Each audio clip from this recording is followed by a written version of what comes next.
Peterson Institute for National Economics during spring meetings week, which along with fall meetings week is always one of the busiest and most exciting times here. I'm Adam Posen, president of the Institute, and I'm delighted to see such a good turnout, not only because it's the time of year, but obviously the combination of the topic and especially the lead-off speaker.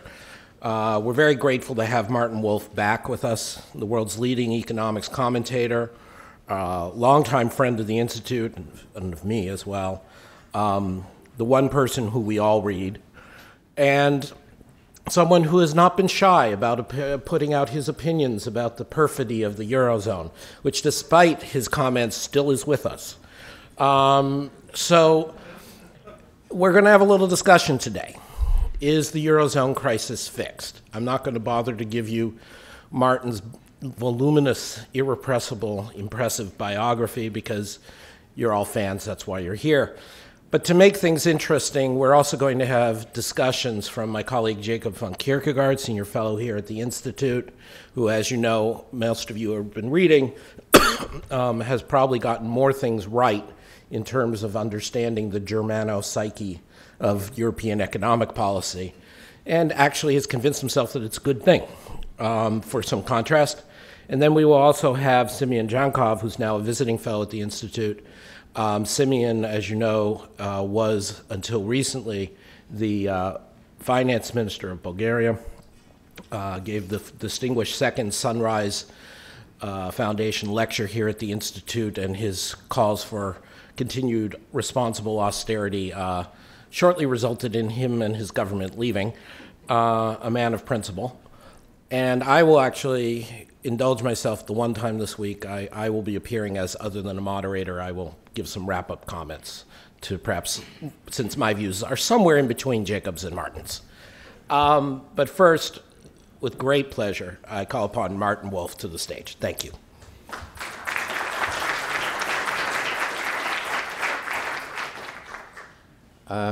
Thank you very much. So, first of all, it's a great pleasure to be here. I'm astonished by the turnout. Reminds me of a story my father used to tell me of he was a playwright and grew up in Vienna, and a remnant of old Europe. He told me a story of a very famous Viennese playwright of the interwar period who never got up before 12. And for obvious reasons had a most enjoyable evenings, nights and mornings. And at one point he became a witness in a trial. And the trial started at 9. His friends were very, very worried and that he would never make it. So they got there very early in the morning. They dragged him out of bed. They forced him to get dressed. They dragged him out into the carriage. And he looked at all the people around walking up to work and so forth. And he turned to them and said, "Are they all witnesses?" So are you all witnesses? So this is, it's a pleasure to be back here. I've talked about this subject before. I think it's important to establish my views on this, or re-establish them.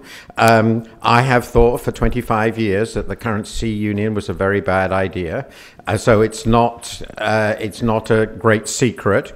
And I'm not incredibly surprised that it fell into a deep crisis, though some of its characteristics were not ones I expected.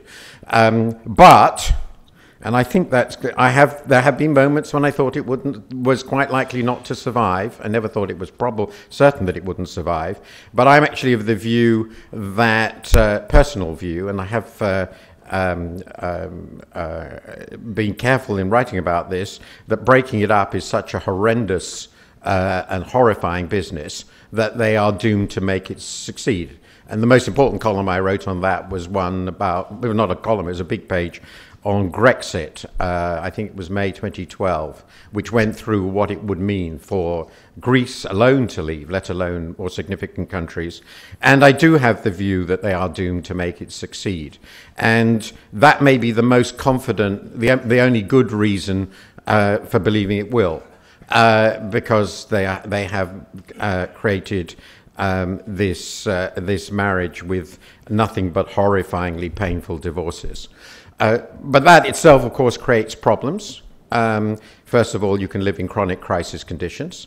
And second, you can have a very, very large number of very, very miserable people. And I don't personally think, that was what I was worried about with the currency union, that having Europe locked together, continental Europe locked together with lots of very, very miserable people hating one another and not being able to separate is a great idea. In fact, I think it's a pretty bad idea, and that I think is what has happened. Now, one of the advantages of my job, I do wander around talking to people a lot, and there's a lot of suppressed anger. There's a lot of suppressed anger in Europe now, on all sides, by the way, creditor and debtor countries. So with that background, let me go to the analysis. So the question I'm being asked is the Eurozone crisis fixed? Is it all fine? And my answer is no, it's not yet fixed. There are a number of things that still have to happen to fix it. And by fixing it, I mean creating a situation with which everyone is really pretty happy.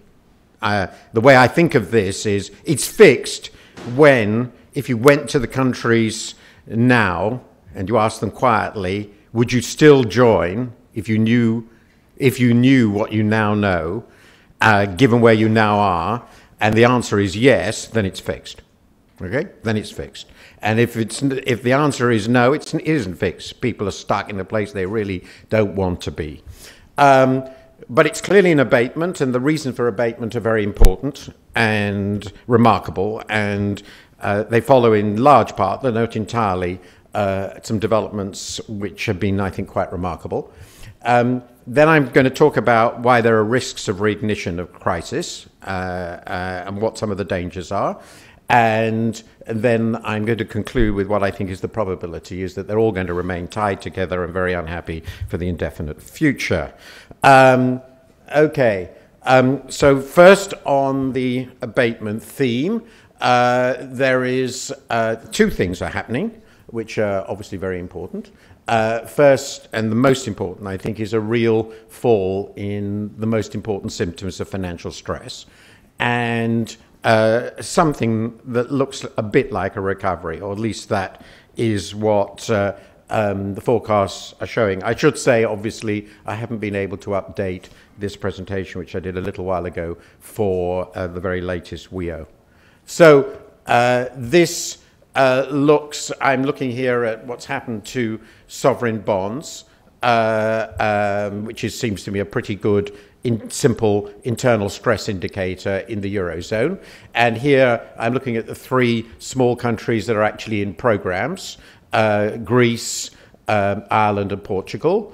And I put in the dates with those vertical lines of the programs, the first programs agreed for each country. So Greece, as everybody knows, started it, and you can see, of course, that followed the beginning of the spike in Greek interest rates in late 2009, early 2010.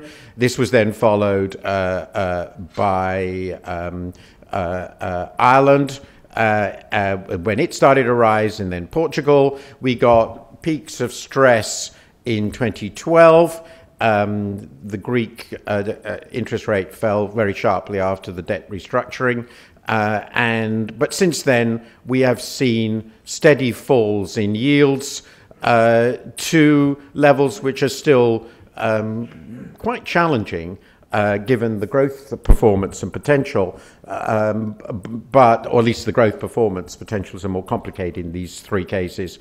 But the stress has clearly diminished very, very significantly. And Ireland and Portugal in particular have got back into the market. So that's a success after a very, very long period of extremely high stress. And this is even more interesting, I think. I think it's a really remarkable picture. I've put here Germany, Spain, US, Italy, UK, and I put in my vertical lines the announcement of the 3-year long-term refinancing operation in the late 2011 and November, December 2011, and the announcement of the OMT, the outright monetary transactions by the ECB in the summer of 2012, following Mario Draghi's crucial "we will do whatever it takes" commitment. And there are two or three things here that are very clear. First of all, we really have had a fascinating convergence of yields between, as it were, US, UK on the one hand and Spain, Italy on the other. Basically, as US and UK are believed to be recovering, long rates have started to recover. The so-called taper tantrum, taper shock, clearly triggered that. Germany has remained very, very low, both because I think a perception of deflation risk in the Eurozone in the markets and the safe haven status of Germany. And Italy and Spain have fallen towards US, UK, though there's still a margin of about a percentage point. And the second point I would make is it seems to me about as clear, as unambiguous as anything in economics can be, that the trigger for the collapse in yields in Spain and Italy was the announcement of the OMT. The coincidence, this is a point Paul de Groot has made, between the announcement and the beginning of the rush into these bonds and the decline is quite extraordinary. I mean, you very rarely see anything quite so neat in financial economics. I think what happened then is not only that the ECB indicated it really would act like a normal central bank dealing with stressed sovereigns, which is something I had very strongly supported. I wrote an open letter to Mario when he became president of the ECB saying that he should do exactly what he did, though he did it, of course, in an infinitely more clever way than I could ever imagine. And it's clear that in addition to the ECB's announcement, I think a crucial element was the at least tacit support of the German government, which made people believe, I think in addition, that Germany really was committed to not letting the thing collapse, which was not so clear before then.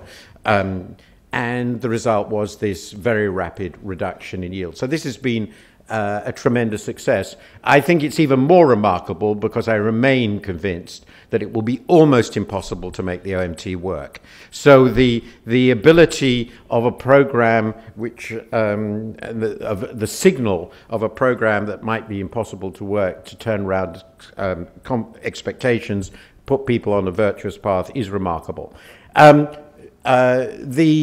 I should say, in addition, and this is a very important point, I'll come to this later, but it's the other thing that has surprised me, and I have to be completely open and honest, the things that one gets wrong when one's a columnist are so many, so one has to live with the fact that one has a long paper trail or electronic trail of mistakes.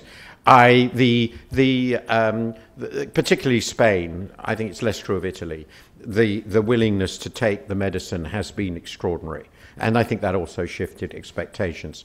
Now, here I've just put these were the January 2014 IMF forecasts. They're not radically different this time, as far as I can see, except for Spain. They're a little bit more optimistic.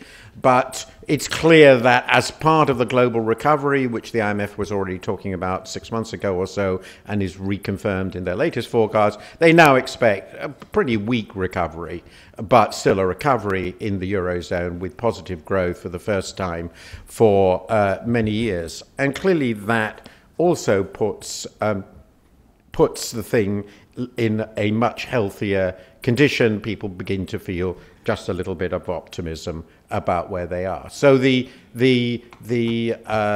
crisis is certainly very definitely in abatement, and obviously, since as I said, I want this to go on, I hope it will last. So what are the problems that they face in getting to what I call fixed, namely a situation in which they're really happy with where they are and they do it all over again if they were asked? Well, first of all, they have deep recessions, very deep recessions. I'll come to that. In the crisis-hit countries, it'll take a very long time for most of them to get back even to the starting point in 2008. They all face lost decades, and some of them probably longer than lost decades. They have managed improved competitiveness in some cases, but that's nearly all because of the very low inflation in the Eurozone from higher productivity. This is dramatically true of Spain. But of course, the jewel of the other side of higher productivity in stagnant economies is soaring unemployment. So in some way, the soaring unemployment and the improved competitiveness are two sides of the same coin. Their domestic demand is stagnant in the Eurozone, or very near stagnant, and has been so for a long time. It has a very weak demand generator at the core. I've referred to Germany as structurally mercantilist. I stress structurally. I'm not saying it's a deliberate policy. So the Eurozone as a whole, which is becoming increasingly like a large Germany, has become extremely dependent on external demand. And so I've argued that they're pursuing a beggar my neighbor policy for the world. But fortunately for the rest of the world, they have a floating exchange rate. So the exchange rate will go up, or probably go up on trend, and that will squeeze them very badly. They have falling inflation and severe risk of debt deflation, or at least very severe debt difficulties, and I think a significant probability, though not certainty, of a need for debt restructuring sometime down the road, which will be very difficult to handle. So those are the issues that I see confronting them, which they have to fix to get themselves into a nice, healthy condition. So this is I didn't have fourth quarter GDP when I put for Spain when I did this, but this is up to the end of last year. Obviously, the first quarter of this year is not present. It just shows you what's happened to the major economies of Europe since the crisis hit. So they all were bashed by the crisis. Germany has had what I still think of as a pretty feeble recovery, given that it didn't have a crisis at all. But its GDP is higher. France is basically back to where it started. The Eurozone has been absolutely flat, with wobbles for about 4 years. You can see the line. And then very deep recessions in Italy and Spain, declines of 8 or 9% of GDP. This is depression declines. Ireland is similar to them. Portugal is similar to them. Greek GDP, of which we're very uncertain, has fallen by about a quarter, about 25%. So that's pretty impressive recession by any standards. And you can see that though there are beginning to be the signs of recovery, it's very, very weak. Unemployment rates have soared. Again, we know the statistics are problematic, but the trends are clear. In the case of Greece and Spain, but somewhere between 25 and 30%. Youth unemployment rates double that. Portugal peaked at about 17, 18. It's been falling a bit. Ireland has also been falling a bit, but that's been contributed to very significantly by labour outmigration, which has also been true for other countries, crisis-hit countries in Europe, including, of course, the Baltics. And Italy's unemployment rate has also been steadily climbing. So these countries have fallen into very high, very, very high levels of unemployment, and certainly I wandered around Italy quite a bit. There's a real sense of despair among ordinary people about the prospects for their children. As I said, I'm using whole economy unit labour costs relative to Germany. It's not a perfect indicator of competitiveness for obvious reasons. This includes the non-tradable sector, but there have been real improvements in competitiveness, particularly dramatic for Ireland and Spain.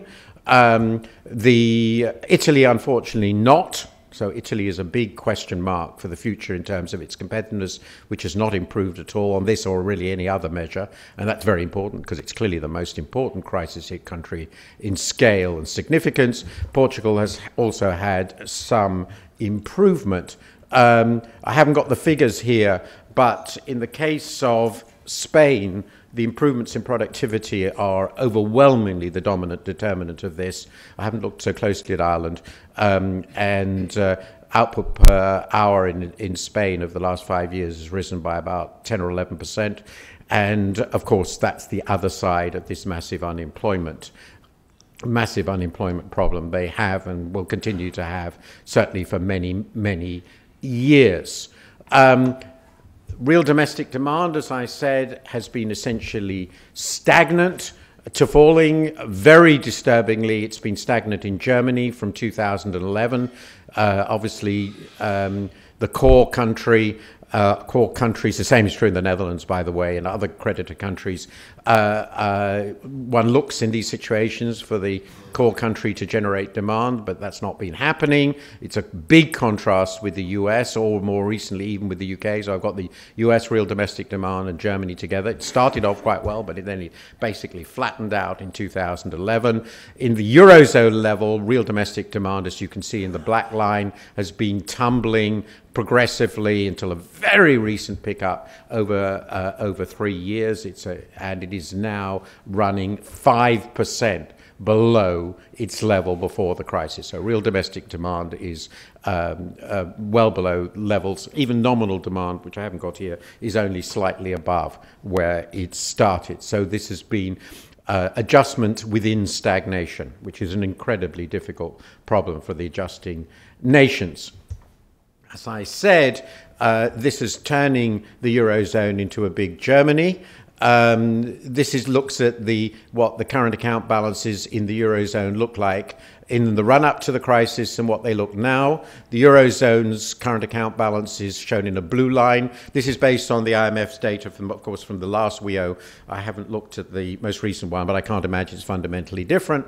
What emerged in the middle years of the last decade was enormous surpluses in core countries. Germany accounted for about 75–80% of those surpluses. The rest with others. The Netherlands was a very big part of that. You can see that in the upper part. And then huge deficits emerged in what I refer to as the vulnerable countries, dominated in absolute scale, since it's relevant to relative to Eurozone GDP, by Spain. Spain became the biggest borrower.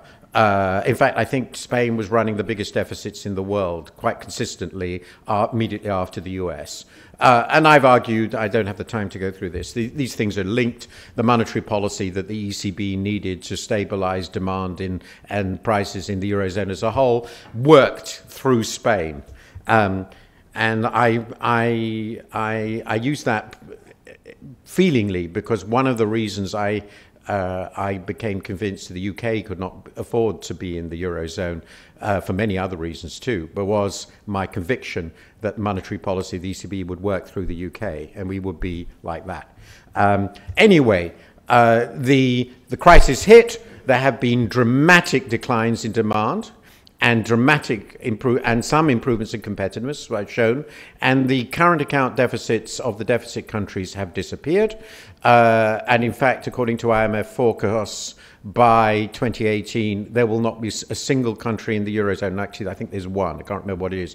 Finland, I think. But will be no country in the Eurozone running a current account deficit by 2018. They will all be in surplus or balance, and including the vulnerable countries. And the Eurozone swing will be from -1% to 3% of GDP, so it's 4% of GDP.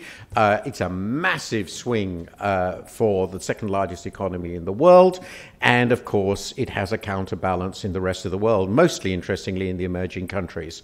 I think we should link what's going on in the emerging countries to this more often than we do. I think it's part of the background problem.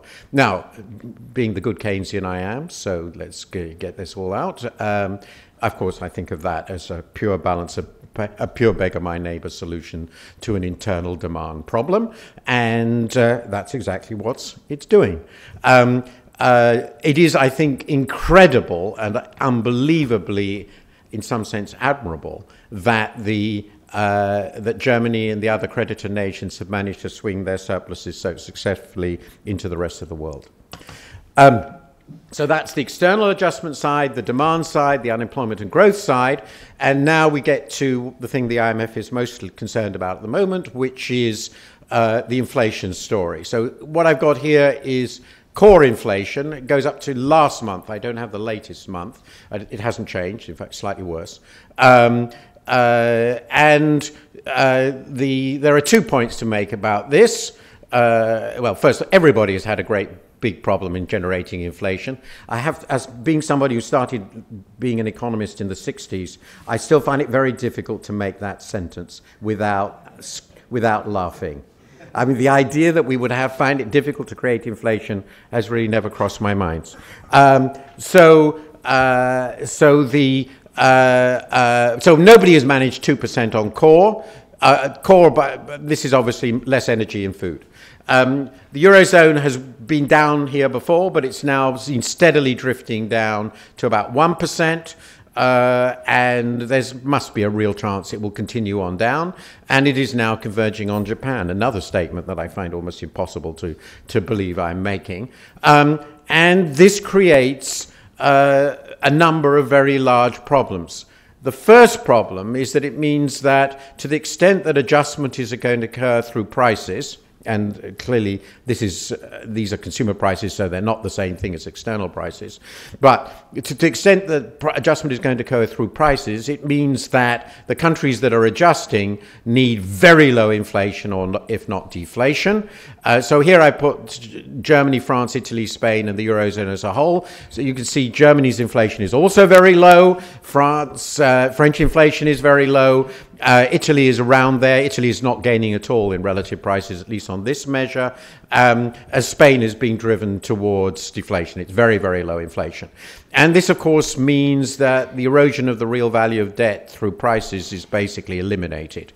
And that makes the management of what are now, after the crisis, huge increases in public debt, very, very much more difficult. And of course, if the further the inflation falls in the Eurozone as a whole, the more important it will be for the countries trying to regain competitiveness to achieve even lower inflation. Of course, it's essentially the crucial thing is export prices, but I've discussed the problem of raising productivity very rapidly even further. And as I said, as a result of the crisis, all these countries now have immensely high public debt ratios. So it's really important that they have a way to manage these relatively easily. And I think the environment of ultra low inflation is going to make it much more difficult for them to manage this. Greece and Italy, of course, started with high public debt and ended up with even higher public debt. Portugal, Ireland, and Spain did not start off with very high public debt, but they've ended up with it. And therefore, the manageability of this debt has become a question. And I would not be in the least surprised if at some point the fiscal tightness that will be required in relatively slow-growing economies to manage their public debts will become extremely difficult. There is also a commitment to reduce the debt in the new fiscal compact to 60% of GDP over 20 years, and that will add to this stringency. So this now leaves the ECB with a big dilemma. We don't know what the dilemma will be, how they will solve it. The ECB's rate of intervention rate is now down to 1/4 point. They tried in one of what I regard as one of the most laughable developments in monetary policy history. They tried desperately in 2011 to get interest rates to what they thought was a reasonable level. You can see the one central bank that tried to raise rates. That didn't last very long. And there's a very big question about what on earth they're going to do if the deflation threat gets worse. And I think the reason Mario Draghi is not admitting it's a problem is that he doesn't have a solution. And it's very bad to admit you've got a very bad problem if you don't have a solution. And at the moment, I'm not clear what the solution will be. And so the ECB, I think, confronts its nightmare, which is that it might have to do wildly unsound things like the Japanese. And at the moment at least, I think there's no consensus whatsoever on that. Personally, I'm increasingly coming to the view that more sensible than QE would be negative interest rates. I don't see why they can't impose significantly negative interest rates. But the question of how they would handle this is very difficult. So since I told I had 5 minutes, this is the end of my 5 minutes. This is my last slide. Whatever it takes has worked. And so it's been a remarkable achievement, and I must say I'm surprised. So I was wrong. I didn't think it would be as successful as it was. But the Eurozone economy is surely performing miserably by any reasonable standards in terms of growth, unemployment, and adjustment, other than external adjustment. The adjustment is extremely painful since it's intolerably asymmetric and so, in my view, politically lethal. And I think you cannot assume that political stability will remain in countries if the recovery is as weak as I expect. And I don't think that's going to change. The future depends on the interaction between politics and economics, and politics are the core here, and they're both hugely unpredictable. I think the Eurozone is likely, but not absolutely certain to survive, and I think the main reason for that is the breakup will be incredibly painful, and so members are doomed to a bad marriage. And if this doesn't provoke my discussants, I simply cannot imagine what would. Thank you for listening.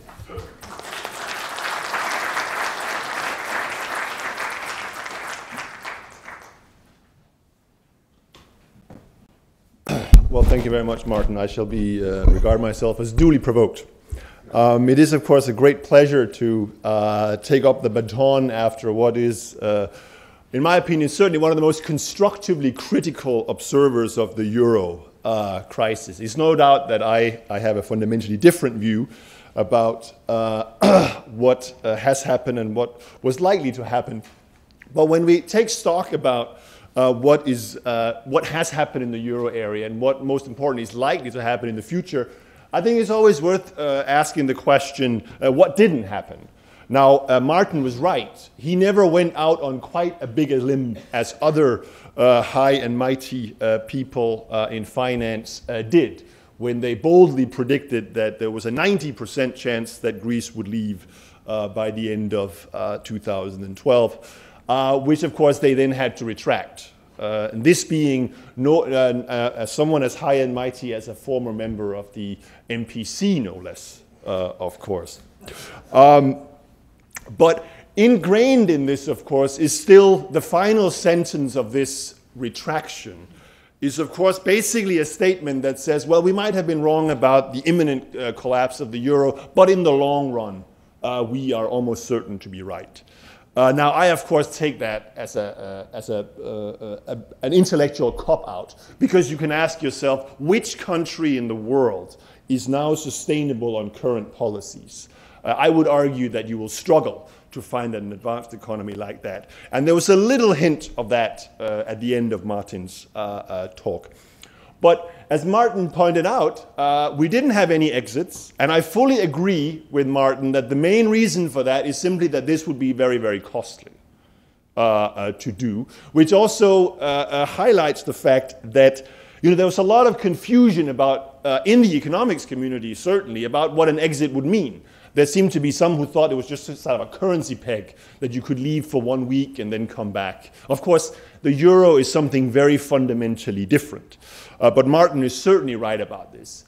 One of the other things that didn't happen was we didn't have any retail bank runs. Not in Cyprus, not in Greece, not in Spain. The only place we had that, of course, is some of the non-euro island members of the EU. There wasn't any social explosion. Now, maybe you are not able to read this, but this is a quote from The Guardian, which was never a newspaper that was shy of highlighting the dangers for social explosions of austerity. But this is a description of what the Greek streets looked like in December 2008. So just to say that a lot of the media coverage of this issue, I think, has also been grossly biased. And then finally, we haven't had any political takeover by populists. The 1930s, so to speak, has been canceled. And I don't have time to go into it, but I would argue that actually convergence between the center-right and the center-left is actually the mega trend in Europe right now.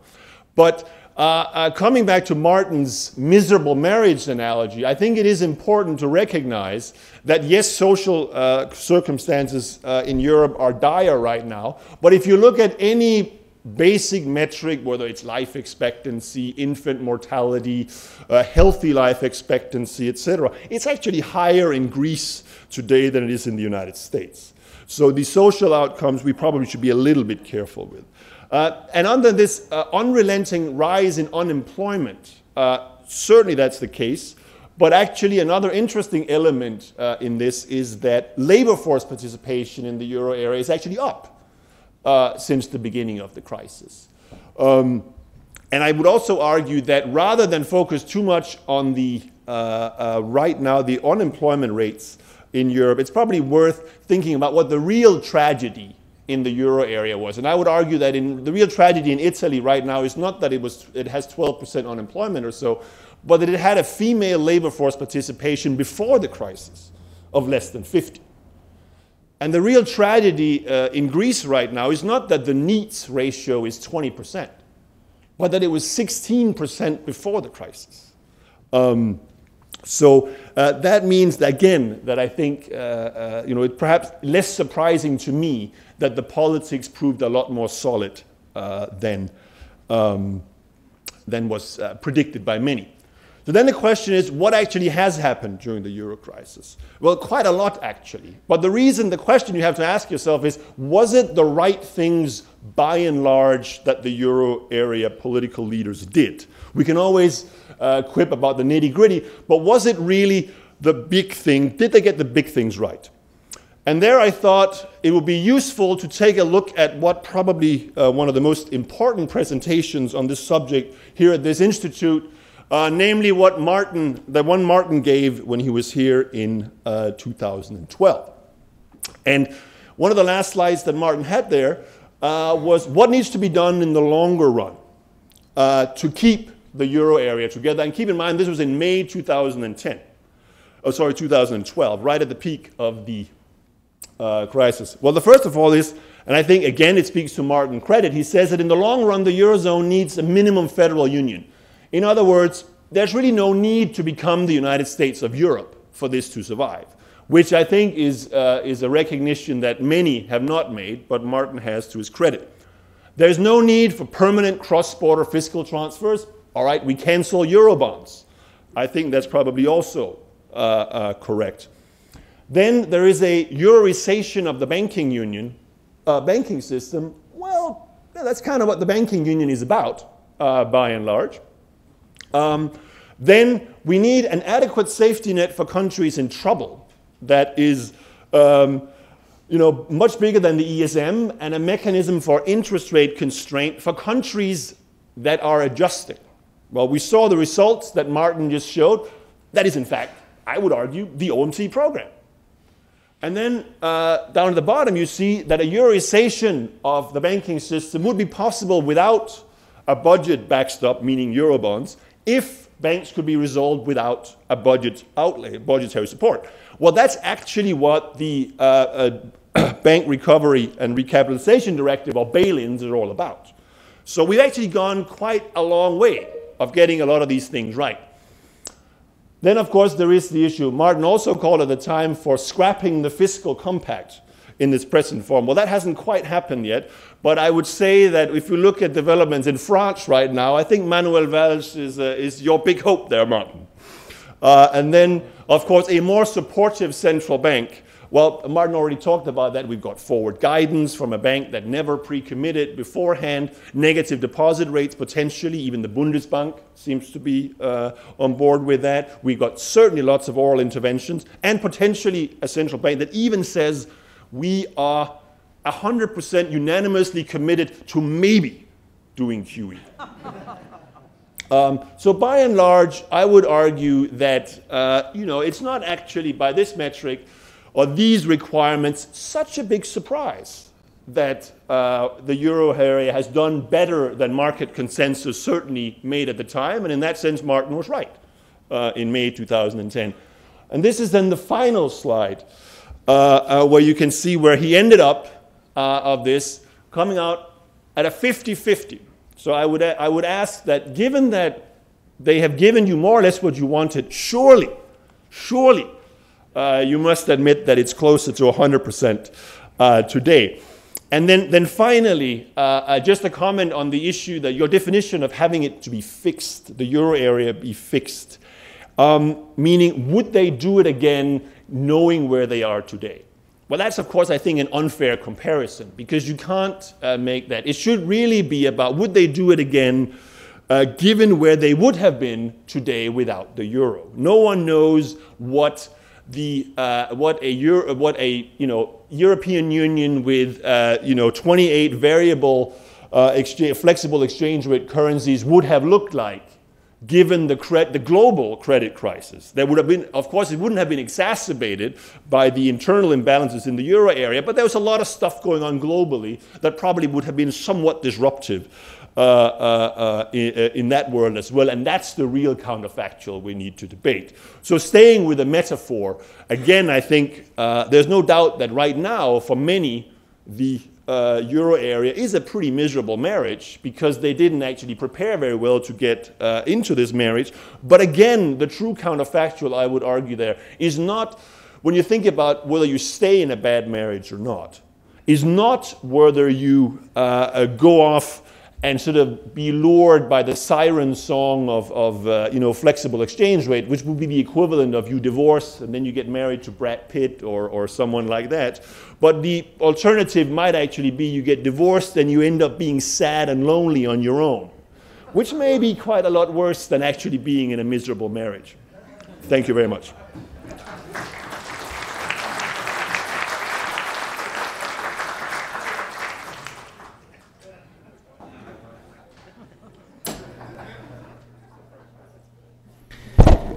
Difficult to follow these two acts, but I will try. The main question that was asked at the beginning of today's discussion was, were the problems with the Eurozone fixed? And I think we all agree that they were not fixed. I think what I would like to talk is when they're likely to be fixed. And the short answer is not anytime soon. I'll give you 3 reasons for that. But first, what was fixed? I think there were a couple of useful changes that took place in the last 3 or 4 years during the crisis. I'd like to mention 2 of them. One was progress towards the banking union, something that has been discussed literally since the beginning of the Eurozone and even the European Economic Community, then the European Union, but only started happening about 2.5 years ago. And while we are very far from having sort of a final and successful decision so we can open the champagne, clearly a number of steps towards a banking union have been made and will be made in the next several years, so that one of, I would consider, the important benefits from this crisis was that this important part of having a true, not just economic, but also political union, namely banking union, is on its way of being achieved. There are also some successes in terms of fiscal stability, future fiscal stability, some structural reforms in several countries, like Portugal, like Spain. I think actually Italy did very little, even though they talked a lot about doing things. Even our neighbor Greece, my neighbor, I'm from Bulgaria, after lots of prodding, kicking and so on, also did some structural reforms.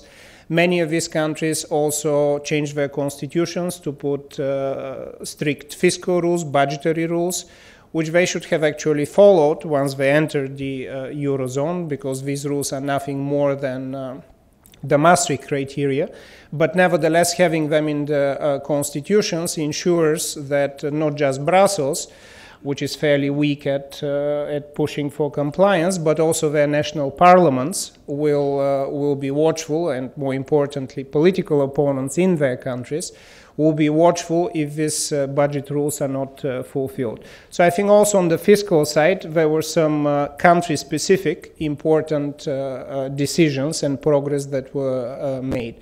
So banking union, good steps towards it, some good rules towards future fiscal stability. In my view, that's it. These were the 2 important items that managed to be done over the last 2 or 3 years. That's quite far from the list that Mr. Wolf had put as, let's say, minimum necessary conditions for happiness in this union. So I think the natural next question of this presentation is, are we likely to see such changes? And if so, when are we likely to see such changes? My view is we are not going to see them anytime soon. And I'll give you 3 reasons for that. Mind you that I speak partly as an economist, but also as somebody who in the last 4 years as finance minister of Bulgaria had to go for all of these meetings, had to have all of these discussions and wonder why do we spend so much time and in the end nothing is resolved. So they are, if you like, political economy comments, not just pure economic comments.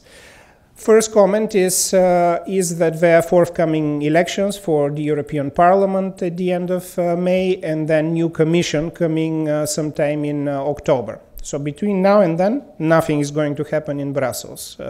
Lots of commissioners actually have taken unpaid leave to go to their countries and lobby for their respective parties.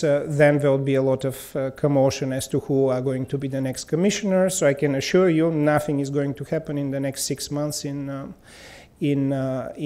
Brussels until we have a new set of both commissioners and the new European Parliament. The make of that parliament, well, I agree that with the previous speaker that there has actually been some forces towards the middle and not towards the extreme right or left, is actually going to be very interesting in the sense that first, whether the center right, as is the current Commission and Parliament, is going to win again. My view is yes. Or whether there is going to be somewhat a shift to the left. But I don't think this is the major important decision. I think what is interesting is to see who are actually the personalities that are going to be important for the next 5 years in Brussels. Just as we saw a big difference when Trichet left and Mario Draghi came at the ECB, or at least we saw it participating in crisis resolution, I think it's going to be very important who the next president of the European Commission is going to be and some of the other main actors. So I can give you two scenarios. One of these scenarios is somebody like Jean-Claude Juncker, who has been in this discussion for nearly 20 years, who is also more importantly known, and I've personally witnessed this, as an integrationist. That is somebody who believes that the European Union should be coming closer and closer together in all of its aspects. Banking union, fiscal union, tax union. Basically, the closer countries are to each other and the more integrated they are, both politically and economically, these are his views, then the better. It can be, however, that it's somebody with a different generation, somebody who has maybe not the opposite views, but much more, let's say, conservative views on the value of a union. Just in the last week, we've heard, for example, that the former finance minister of Finland, current prime minister, Jyrki Katainen, is also in the running, so to speak, or at least a possible candidate also from the center-right. He has, at least in my experience in ECOFINs and in other discussions, quite different views on what the future of the European Union is, particularly with regards to issues like fiscal union, for example, that we should be very slow and very deliberate and careful about going further down this path. But the point is that there are at least several months, realistically to the end of this year, that very few, if any, decisions are going to be made in Brussels. Second of the 3 points is that recent events have significantly shifted the focus of the attention and what is the major item of the day in Brussels and in general in European politics. And it has shifted from fighting the euro crisis to, broadly speaking, energy policy. This was dominated by recent events in Ukraine, as you all know. But even before that, there was a significant discussion already from 2010, 2011, that Europe is becoming more and more or less and less competitive relative to its major competitors, particularly the United States. And one of the factors that was always pointed out in these discussions was that energy prices in Europe are actually quite significantly higher than those that their competitors in the US experience, particularly gas prices, because of the revolution of new methods of gas production here in the United States, but also increasingly oil prices. So if you look at the last 2 or 3 years of European news, often you see discussions of how major industries, chemical industry, heavy industry, car parts industry, are moving from the center of Europe and are going to other places, mostly actually coming to the US. So the energy discussion was there even before Ukraine, and now I think it has become the major discussion for the next few months, maybe years. Knowing how Brussels makes decisions, it can well be that for the next 2, 3, 4 years, they're going to spend just discussing what to do on this topic. But the point is that the major focus has already shifted. And the last point before I conclude on that score, I admit that, like Martin, I'm pessimistic about pace and quality of decisions in Brussels. And something very different that I think at least many Americans don't fully appreciate is that Brussels always has lacked talent, not just on the topic of fiscal union, banking union, future of European productivity and so on, but you don't go to Brussels because you're very talented. You go to Brussels if you're from your national capital, I mean, in politics. You go there because you've lost elections or because somehow you want to lick your wounds for some time and then come back to your national politics. So what you end up with in Brussels is a lot of people who are essentially in a waiting room, waiting, hoping to come back to their countries. So the time that they spend in Brussels, both in Parliament and very often in the Commission, is the time that basically you're looking back first wistfully and then hopefully that you can come back to your national politics. I'm saying this for the following reason, that there are some decisions that were clearly not made during the crisis, progress towards fiscal union, or what Martin called some loose federal union. But for that you need first thinkers and then you need doers. Neither of these are in big supply in Brussels, and regardless what the next elections are going to bring, they're just going to bring the people who lost soon, recently, and then are going to back to Brussels to hope for the next national elections. For that reason, I'm quite pessimistic that any significant decisions are going to be made in Brussels, particularly with respect to a fiscal union, which I think at some point is necessary, before a next major crisis hits. Thank you.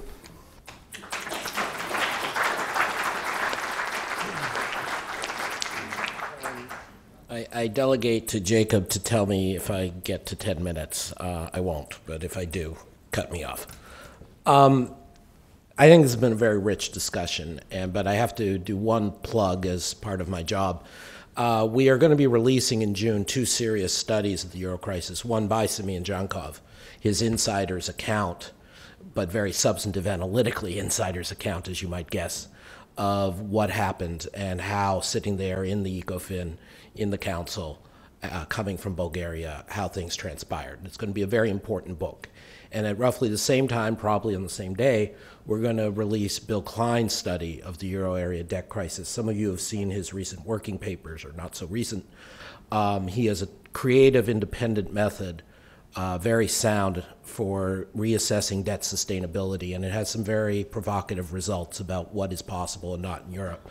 So please look for those two books and join us again when we release them in a couple months' time. On the substance, I am somewhere between Martin and Jacob and Simeon, as I said, but where I am is less important than where obviously the euro area is. So let me step back and try to give you guys a sense of 3 or 4 issues. The first one is we have to look at not just these very abstract counterfactuals, which Jacob partly is right and partly is wrong. I mean, he's right to say, look what didn't happen, look what was claimed was going to happen that didn't happen. But we have to ask ourselves, in a sensible fashion, did things have to go this way? And there is a tendency when we focus on the politics and the political economy to assume an inevitability. And I don't think that's justified. I think, notwithstanding Simeon's perhaps apt observations about the quality of commissioners in Brussels, I think you have to recognize that there were choice points. And as Athanasios Orphanides, the former governor of the Central Bank of Cyprus, said to us on this stage yesterday when we were discussing the IMF, there was a point at which the Greek financial crisis was 1% of euro area GDP, and because the ECB bleeped around, this isn't what Athanasios said, for a couple years and didn't want to let the IMF in and did want to let the IMF in, and the Germans didn't want to give money and then did want to give money, this became a 5% of GDP direct cost crisis and a huge source of instability for a couple years in the world's financial system. And when I was sitting there at the Bank of England in 2010 and 2011 and this was going on, I was meeting with German counterparts, with your ECB counterparts, obviously not representing the bank, but as part of the community, and just saying to them, write the check, make this go away. It doesn't have to be like this. Or ECB, the OMT, we all now praise it, and Martin for some strange reason says, oh, Mario was so clever. No. What happened was the ECB finally lived up to its mandate and did what a central bank is supposed to do, which is prevent a panic in government bond markets. And it was trivially easy to do once they decided to do it. And Joe Gagnon and I and others have been very forceful on this point. Angel Ubide has written about this for our institute. This didn't have to happen. These were all choices that were made. And most importantly, which we're still wrestling with, is the decision that all the capital that flowed into Ireland and Spain and Italy less so, and Greece especially, which came out of Northern European savings and Northern European banks, when those investments went bad, the burden of the losses was disproportionately, predominantly, almost totally put on the banks and the public sectors of the Southern European borrowers, and almost none of it was seen as losses in Northern European banks and Northern European citizens and Northern European budgets. And that, again, was a choice. Now, we have to ask, was that the right choice? It isn't enough just to say, oh, in some wonderful world, we could have avoided some of this, because, of course, there is the issue. Moral hazard is for real. There is the issue that Greeks do not get to automatically pick Germans' pockets, or however the German press would have it at times. And there is the issue that, as Jacob, I think, is absolutely right to point out, particularly for Greece, but also Portugal, Ireland, Spain, these were not well-functioning labor markets. These were not well-functioning economies prior to the crisis. Well, Spain probably was, but the others not.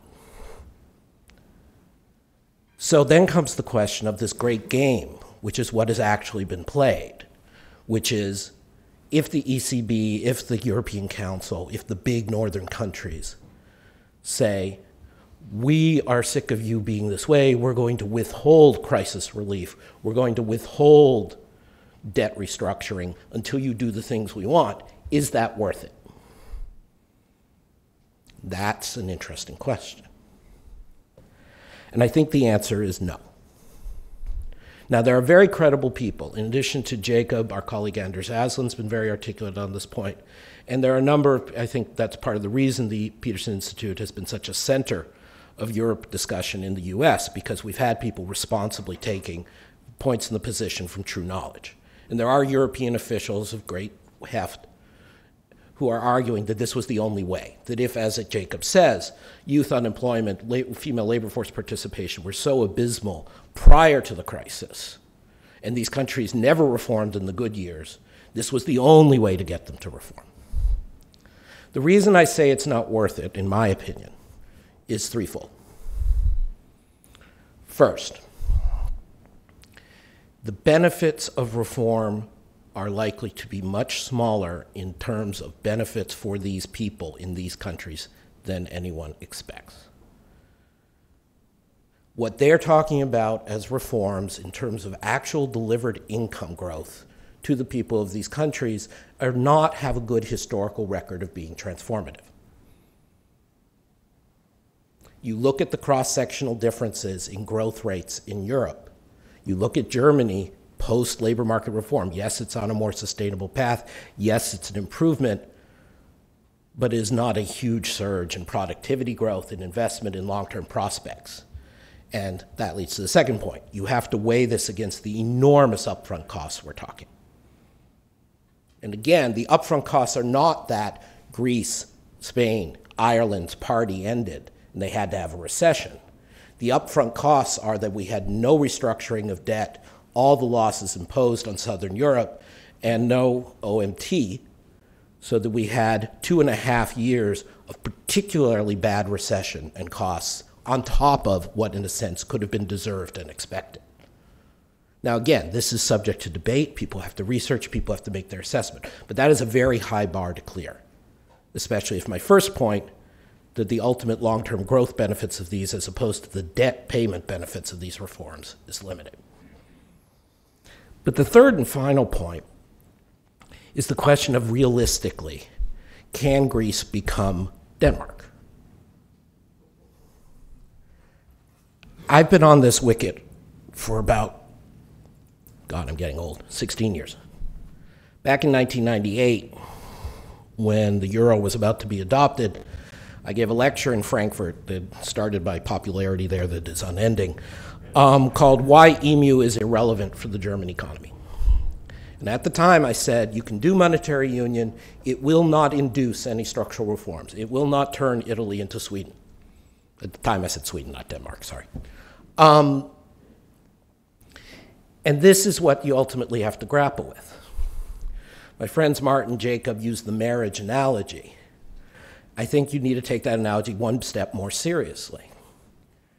If Jose, who's a free-spending, siesta-taking, bon vivant with lots of energy, marries Angela, who's a heavy-saving, slightly dour, very conservative housefrau, you then have to decide between Angela and Jose that Jose doesn't get to bankrupt the family, but Angela has to let Jose have some mad money occasionally. You know, he gives her the paycheck, she gives him an allowance, but they accept that part of the reason they married is because there's beauty in diversity. More importantly, you have to accept that there's Uncle Athanasios, who's not likely to hold a steady job anytime soon. But he's part of the family now, and you got to look after him. Joking aside, this is one of the great insights that Martin had written about in his columns that I strongly agree with, that he didn't happen to recapitulate today. The fate of Southern Europe isn't exit likely. It isn't disaster. It's Alabama and Mississippi. It's every bright, young, educated person who can leave, leaves. It's that the area stagnates. It becomes a place for occasional low-rent tourism. There's no investment. And if you don't have massive fiscal transfers, they fall further and further behind the rest of your society, of your union. That's what we're really facing.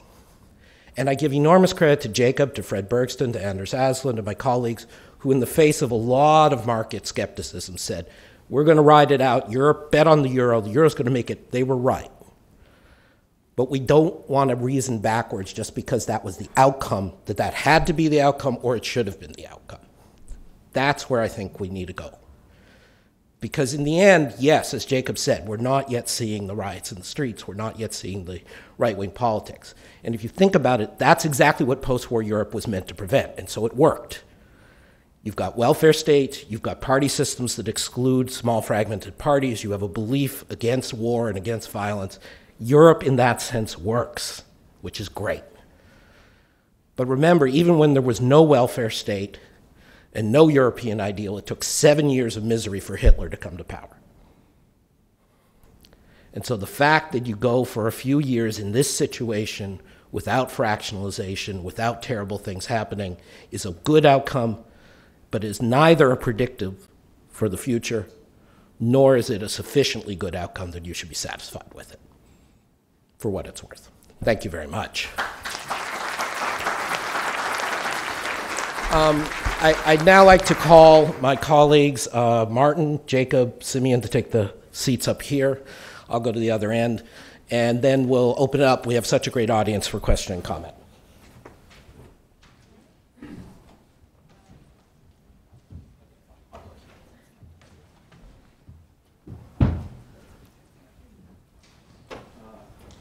publicly assure Martin he will get the last word, and I'm sure most of the questions and comments will be to him. But yes, please. We have a roving mic up front and a standing mic at back. Jessica, if you could give it to Michael over there. Hi. No, I fully appreciate the psychological dimension. I have a different characterization. Sorry, Michael, could you just identify yourself? Michael Pomerleano, I was at the World Bank. Another way to put it is where olive trees grow. So, you know, and I lived in the Middle East, I lived in Europe. Culture is, I mean, well, you have to go to southern Italy and you're going to see where things are. I mean, it was a calamity for southern Italy. But I have a different point. I have been struggling for a while with this thing that Larry Summers was advancing, which is this permanent stagnation. And at the beginning, I sort of was dismissive, but the more I think about it, really in the U.S., the median income, you know, stagnating over all those years creates lack of demand, etc. And then you have, you know, the scenario of the bubbles that are supposed to compensate in housing. I buy your house, you buy my house, we're both rich, blah, blah, blah. But taking Spain with 50% unemployment, or Italy, where is the demand going to come from? I mean, all those people are beat-ups. I mean, so it's almost a trap that I don't see anybody talking about. The second thing, it's inconceivable. Try to make the second one short and like a question. And the second thing, which is inconceivable, is a society having 2 children and being so eager to see them work, and they are. This is unsustainable. I mean, for families, for morale, for capacity of an industry, and so on. So yeah, we can look at the aggregate figures and all that, but this is not the societal foundation that they're disintegrating. Thank you. Martin, you've thought a lot about the secular stagnation issue, as we've discussed. Do you want to say something? I don't want to do something magic. Yes, I don't want to spend 20 minutes, which will be required to begin to discuss the dimensions of this topic. But it seems to be clear, about as clear as anything can be, that if you look at, I had the chart on monetary policy, that we have a demand problem. We're at the zero bound. We've been at the zero bound for 5 years. The ECB tried very hard to get away from it, but failed. The Japanese have been close to the zero bound for 19 years.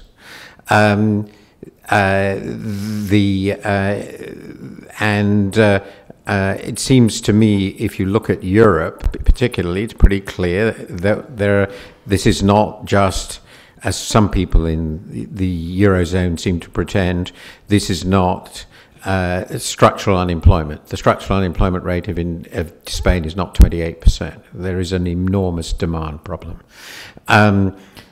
This is, of course, not the only problem there is, and it's one that they are finding incredibly difficult to deal with. That's number one. And number two, it seems to me that the German structure of the economy has been a solution for Germany and the Netherlands and other economies like that. And what is the structure?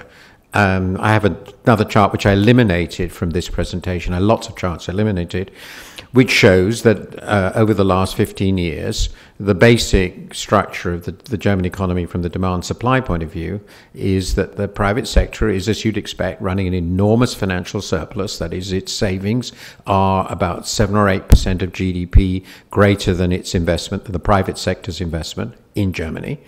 And the fiscal accounts are in balance, and the residual is exported in the current account surplus, which is the solution for Germany of its demand problem. It's not been a bad solution, not been a great one, because I agree with Adam that even in Germany the growth performance has been rather poor. Now, that problem was solved. There was a counterpart on the demand side within Europe, with deficit-running countries, which actually included some countries outside the Eurozone, of which the most important was the UK, and then there was the US. Now, that's gone. That's gone. All that's gone.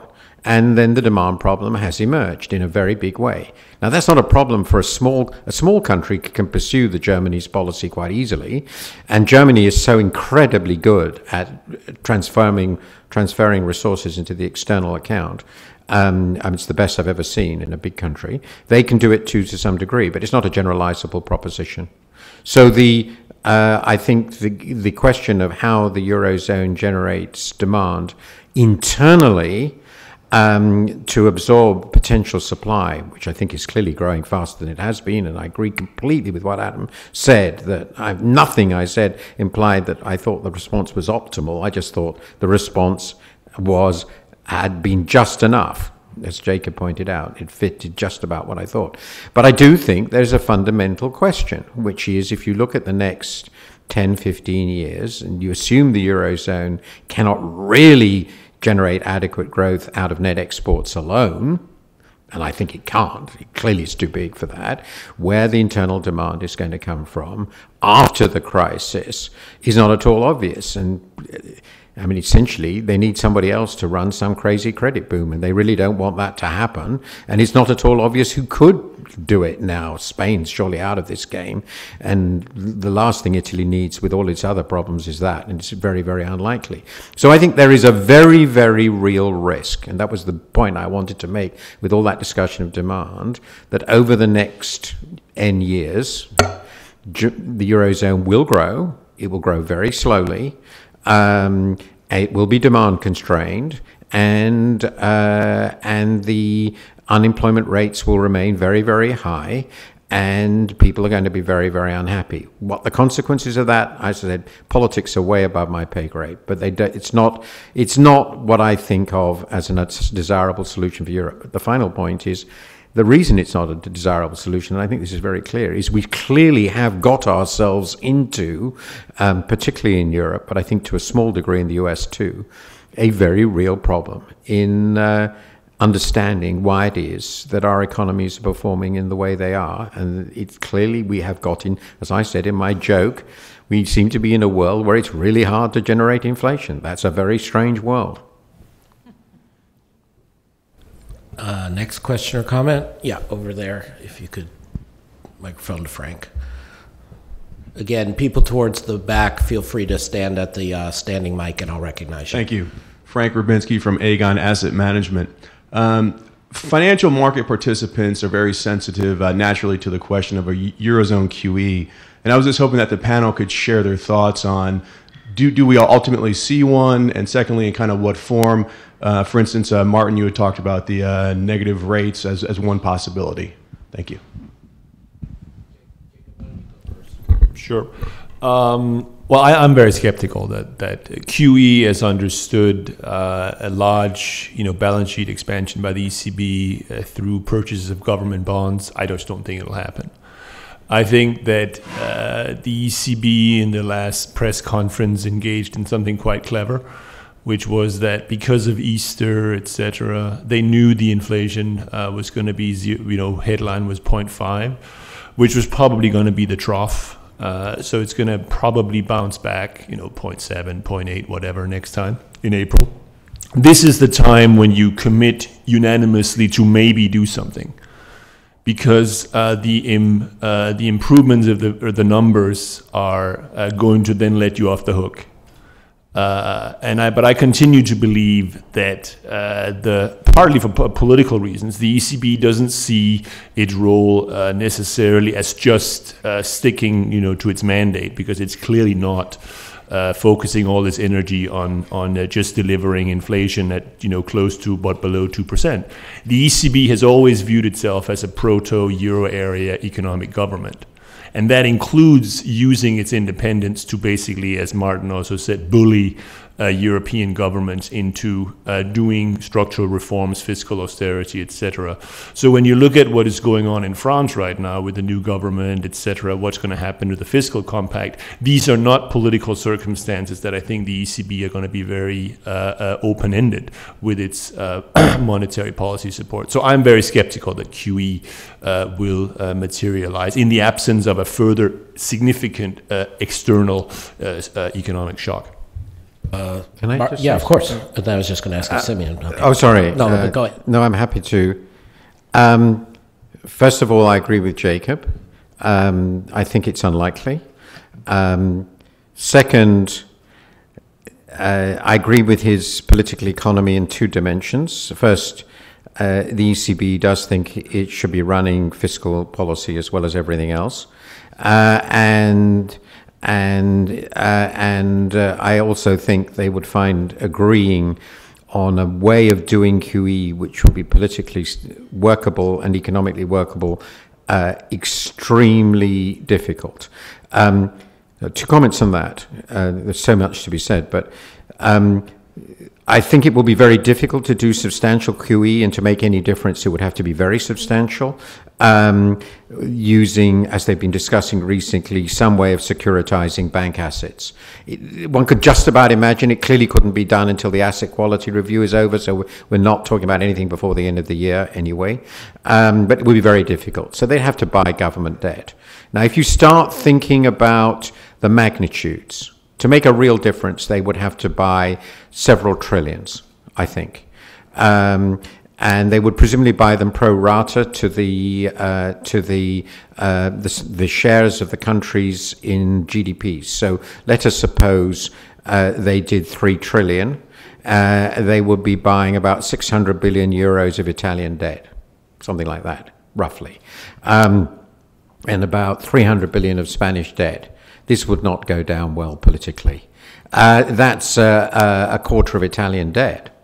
It would be a tremendously difficult thing to do. And obviously the benefits in terms of market prices were bound to be greatest on the most vulnerable, on the Italies and Spains. And it's Portugal's, it's not going to lower German rates much, given where their yields are and the demand for German debt. So, and the German yields are already so low, the Germans clearly don't want them any lower. So the politics of this will be absolutely horrendous. So the only situation in which I think they would conceive of it is when they're actually in deflation, really in deflation, and in structural deflation. And by that time, in my view, it will be clearly all too late. So when it won't, they will be in a, but they're in a mess anyway. The political side, I do find, I just can't fail to comment on this. This is why, of course, I'm a Briton and I find this so offensive. The idea of some jumped up commissioner telling the finance minister of a serious country like France what he can do is intolerable to me. And if the British Chancellor were treated like that by any of these, I'd regard it as an act of war. And I'm not joking, I mean that, absolutely, and it's why we're out and why we will never come in, even if we're ruined. We've got a couple more questions, but on the central bank, I just want to make 2 points. First is, I actually spent a couple years in the UK arguing that no trumped-up central banker should be telling the Chancellor of the Exchequer what to do, even if they were in the UK. So, you know, I think, pick up on Frank's point about QE, so just 2 things. Again, on the politics, Jacob and Martin have the right insights. As our colleague Angel Ubide pointed out, and they've just stipulated to, this is a gross violation of the ECB's mandate. And Martin wrote a column citing and drawing on some of what Angel recently wrote. And let's be very clear, that's what's going on. I'm not entirely comfortable with that, but obviously some people are. But more importantly, on the economics, I want to pick up on something Martin said about buying securitized debt. So a few years ago, I made that proposal both for the UK and the Euro area, that the key thing would be you buy what is going to be most effective. And so you buy small and medium enterprise debt bundled, because that's where the biggest problem is in these areas. And in the Euro area in Southern Europe right now, that is the key problem, is that you have this huge credit crunch for small, medium, new business because it's such a bank-dependent system. And as Martin says, you can't do this till after the AQR and this all is done. But both Benoit Cœuré and Peter Pratt, excuse my pronunciation, from the ECB Governing Council have spoken here at the Institute within the last few months and have spoken favorably about this kind of initiative. And Martin's paper, the FT, just reported this week, I think, that the Bank of England and the ECB are getting together to look at how to create assets that could better be securitized and bought. So I think we might, this is one place where I'm actually mildly optimistic. I think we could get to the fall where there would be a both economically viable and politically viable QE alternative available to the ECB. Not as a sure thing, but I would put that in well within the realm of possibility. I think negative interest rates are just a gimmick, but that's another story. I have Fred and Wendy. Fred Bergston. Martin, you write a lot about the ideas underlying economic policy. And as I've observed this Euro sustainability debate over the last few years, the two different camps have based their approaches, their conclusions, on completely different models. The people who doubted the sustainability of the euro were following basically optimum currency area theory, said the Eurozone is not an optimal currency area, so it can't work. The people on the other side, like myself, basically took a political economy approach and said the post-war determination of Europe to make Europe work would override and they'd pay whatever is necessary, and particularly the Germans would. So far, as you say, that's prevailed. The question now, I think, is whether the two schools of thought can be reconciled. Can optimal currency areas be created, not born? And so, to follow the marriage analogy, should we think of Europe as now going through marital counseling? They're an unhappy marriage, but they've gone for therapy. And the therapy is trying to train them how to make the marriage work. And the way to do that is all the things you said, which Jacob summarized from your earlier talk, which they seem to be at least part way toward doing. So question, is that the way to reconcile the two different underlying economic models or conceptual models? Are we in a period of essentially therapy, marital counseling, which has at least the prospect of working so that the long run future for the marriage is actually a lot more promising than you've suggested? There was the famous endogenous currency area debate, which at least empirically was shown to be not a non-starter. But you're obviously asking something broader, Fred. Martin should respond, but I'd also like to ask Simeon the comment after Martin's done. Okay. I've never really doubted the commitment to Europe. How could I? I've been around this for a very long time, and I share it. Even though I think it's gone far too far, but that's another matter.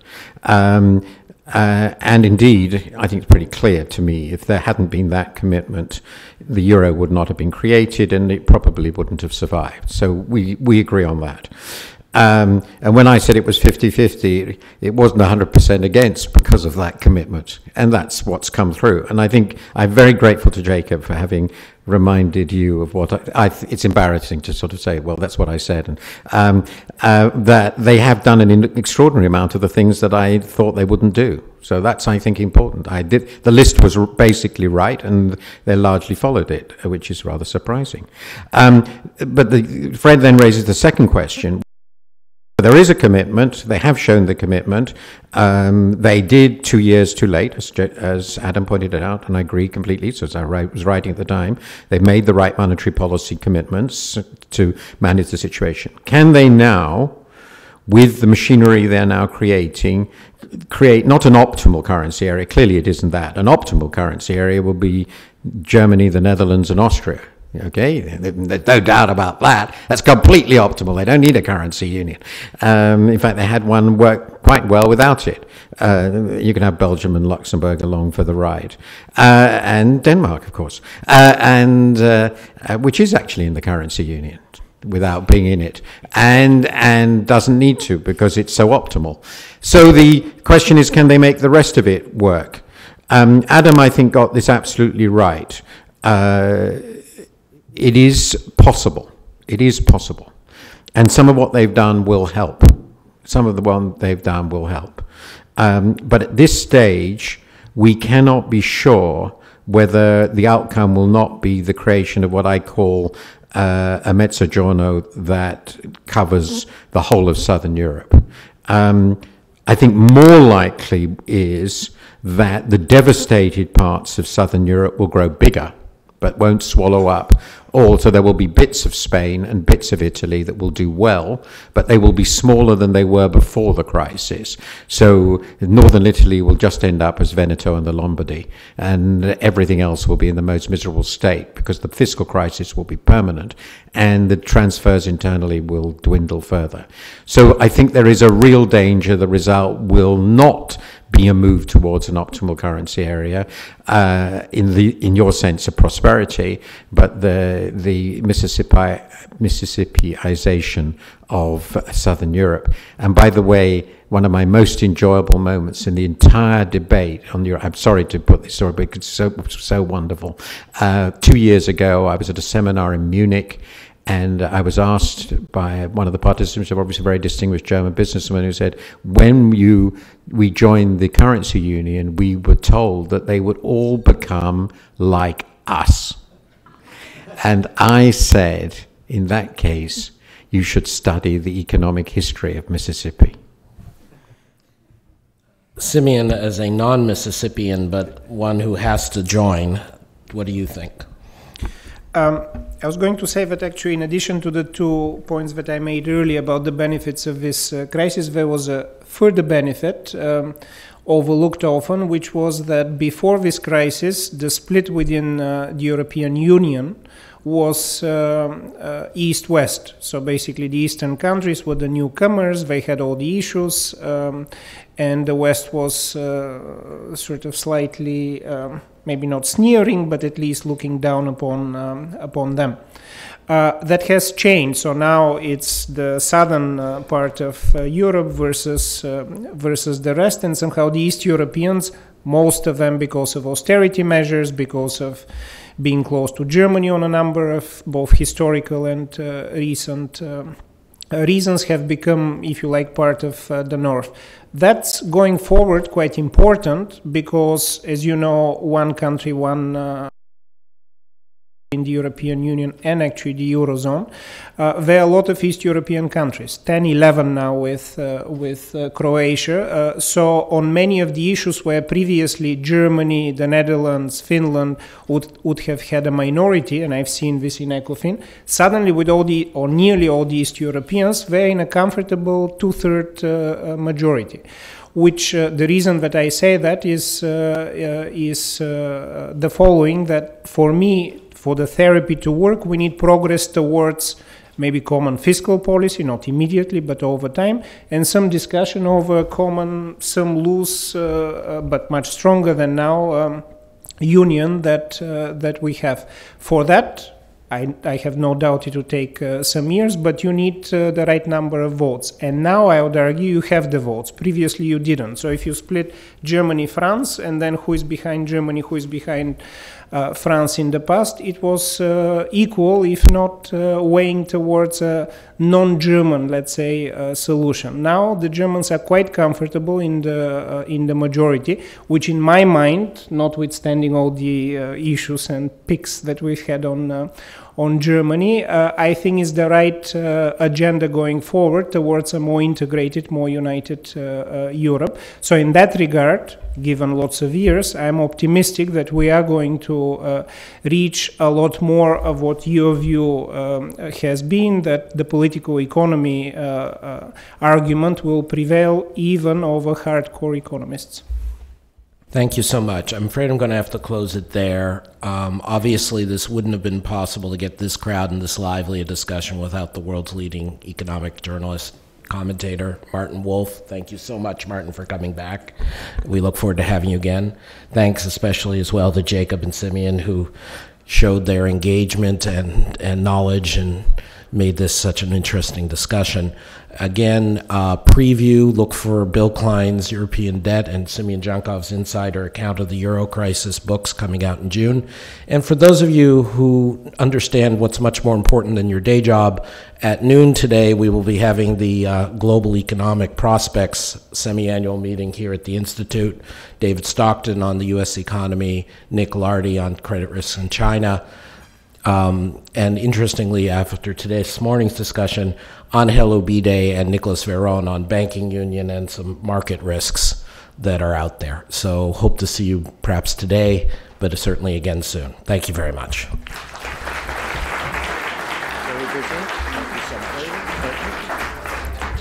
Very stimulating.